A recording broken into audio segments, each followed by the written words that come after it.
അസ്സലാമലൈക്കും. നമ്മളല്ലേ ഗോതമ്പത്തിൽ പായസം ഉണ്ടാക്കാൻ വിചാരിച്ചിട്ട് ഗോതമ്പത്തിൻ്റെ പായസം ഗോതമ്പ് കുത്താൻ വേണ്ടിയിട്ട് എടുത്ത് വെച്ചത് കുറച്ച് നനച്ച് വെച്ചിട്ട് ഞാൻ ഈ ഉരലിലിട്ട് ആദ്യമൊക്കെ ഉരലിലിട്ട് ഇടിച്ചിട്ടുണ്ടൊക്കെ എനിക്കങ്ങനെ അറിയൊന്നുമില്ല കേട്ടോ. ഞാൻ കുത്തിയൊക്കെ അവിടെ നേരം കുറച്ച് കുത്താൻ എനിക്കറിയാം. ഈ ഉരലായിട്ട് അതിലിട്ടാൽ കുത്താൻ കഴിയുമല്ല. സാധാരണ ചെറിയ ഉരലിലൊന്നും എനിക്കറിയാം. ഇതിലാകുമ്പോൾ ചിന്തൂലല്ല ആയണ്ടെങ്കിൽ ഇട്ട കയ്യിൽ എത്ര പോകും. അതുകൊണ്ട് അതിൽ ചിന്തൂല, അല്ലാത്തവരിലൊക്കെ ചിന്തി പോകും. അപ്പം എല്ലാവരും മില്ലിലൊക്കെ കൊണ്ടുപോയാൽ കുത്തുന്നത്. പക്ഷേ ഞാൻ ഇതിൽ കുത്തി എനിക്കൊരു ആകെ ഒരു നായി ഗോതമ്പ് മതി. അപ്പം ഞാൻ കുത്തിയിട്ട് കാട്ടിയിലട്ടെ. കുത്തിന് എടുക്കാൻ കഴിയില്ല, ഞാൻ തന്നെ വീഡിയോ എടുക്കണം. അതുകൊണ്ട് കുത്തിയിട്ട് കാട്ടിയൊക്കെ അപ്പം ഞാൻ കുത്തി ഇതിൻ്റെ ഊമി ഉണ്ടാവില്ല, ഇത് തൊപ്പ അത് പോകണം. കുറച്ച് വെള്ളം ഏറിയിട്ടുണ്ട് നനച്ചതിൽ. ഇത് ചേറിയിട്ട് ഇതിൻ്റെ ഊമി പോകണം. അതൊന്നൊന്ന് വലരട്ടെ, എന്നാൽ പിന്നെ ചേറിയ പെട്ടെന്ന് ഇതിൻ്റെ ഊമി പോവും. എന്നിട്ട് നമ്മൾ വെള്ളം അടുപ്പത്ത് വെക്കുക. നമ്മൾ അരി തിളപ്പിച്ചില്ല, അങ്ങനെ തന്നെ ഇത് എന്നിട്ട് തിളച്ചിട്ട് വെള്ളം തിളച്ചിട്ട് ഇതിലോട്ട് ഇടുക. എന്നിട്ട് വേവിക്കുക. ഇത് ഒരു 2-3 മണിക്കൂർ വേവേണ്ടി വരും കേട്ടോ. നല്ല വേവുള്ള ഗോതമ്പല്ലേ, പെട്ടെന്നൊന്നും വേവില്ല. അടുപ്പത്ത് വെച്ച് ഞാൻ കുക്കറിൽ വെക്കുന്നുണ്ട്. അടുപ്പത്ത് തന്നെ വെച്ചിട്ട് വേവിച്ചിട്ടുണ്ടാക്കുക. ഇത് നല്ല ഉമ്മി പോയില്ല കേട്ടോ. ഇവിടെ ഇനി ഉമ്മി പോവാണ്ട്. അപ്പോൾ ഒന്നുകൂടി ഒന്ന് കുത്തിട്ട് ഒരു വർഷം കുത്തി.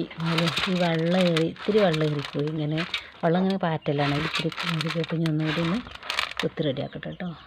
ഇത് നമ്മൾ കുത്തി നല്ല റെഡിയായിട്ടിപ്പം ഉമ്മിയൊക്കെ പോയി. ഇതൊന്ന് ചാറാണ്ട് ഒന്ന് വെയിലത്ത് വെച്ചൊന്ന് വെള്ളിനെത്തിയാൽ ഉമ്മിയൊക്കെ മൊത്തമായിട്ട് പോകും. ഗോതമ്പത്തോട് പായസം ഒന്ന് വെള്ളം അടുപ്പത്ത് വെക്കട്ടോ. എൻ്റെ കുടുക്കയൊക്കെ വെച്ചിട്ടുണ്ട്.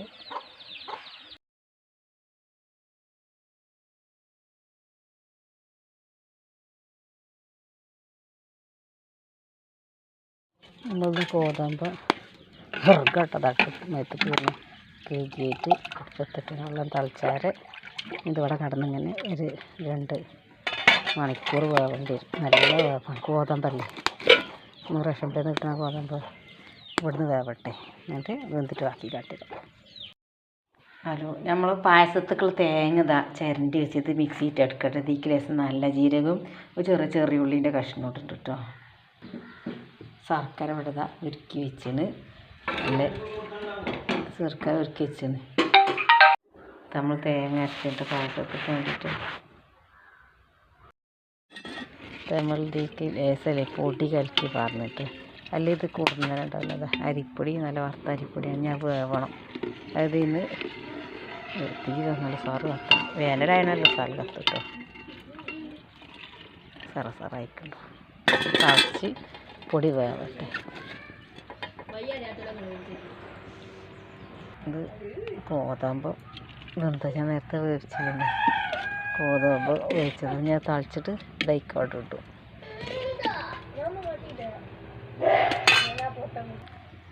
തിളക്കണമല്ലോ. തിളച്ച് അത് തുറന്നനുണ്ടാവാനാട്ടോ പൊടി കലക്കി. കാരണം ശർക്കര നമ്മൾ തരിച്ച് പാരട്ടോ. ശർക്കരയിൽ നല്ല ചണ്ടിയൊക്കെ ഉണ്ടാവുക. അതുള്ള ചണ്ടി അതൊക്കെ നമ്മളല്ലെങ്കിൽ നമ്മൾ പായസത്തിൽ കരുത് കള്ളക്കാവും. അതുകൊണ്ട് തരിച്ച് പാരുക കേട്ടോ. ഇതതിലേക്ക് ഗോതമ്പിട്ട് ശർക്കര ഇട്ട് ഗോതമ്പിട്ട് ശർക്കര ഇട്ട് എന്നിട്ട് നന്നാക്കി ഞവക്കതും തിളക്കട്ടെ. തിളച്ച് കഴിഞ്ഞിട്ട് തേങ്ങ അരച്ച് വെച്ചിട്ടില്ല അവൻ വൈക്ക് പാരുന്നു അപ്പോൾ നമ്മുടെ പൂതി. അങ്ങനെ നമ്മൾ പായസം റെഡി ആയിട്ട് നെയ്യിലൊന്ന് വറവിടാൻ നല്ല ഗോതമ്പ് പായസം റെഡിയായി. ഓക്കേ.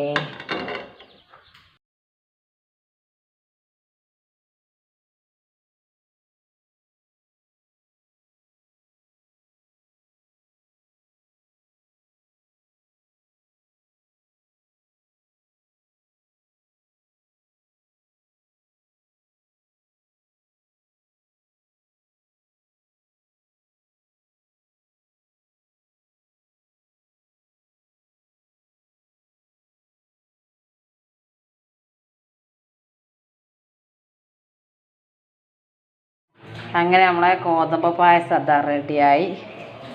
ക്ലാസ്സിൽ കണ്ട് സൂപ്പർ. മധുരമൊക്കെ പാകത്തിന് നല്ല ടേസ്റ്റ്.